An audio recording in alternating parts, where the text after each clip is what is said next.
8-14 saat. Beyler, arkadaşlar bir tane koşan takımımız geliyor. Evet, ağırlıklı iş yapıyor. Yardımcı olalım. Arkadaşlar bu tarafa geçelim.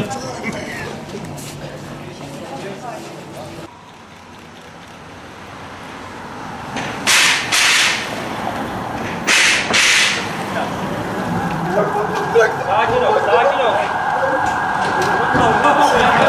Girmeyin, girmeyin. Bir tane daha geliyor arkadaşlar. Arkadaşlar yaklaşmayın. Lan biliyoruz hepimiz bırakalım. Dur ya. Aç.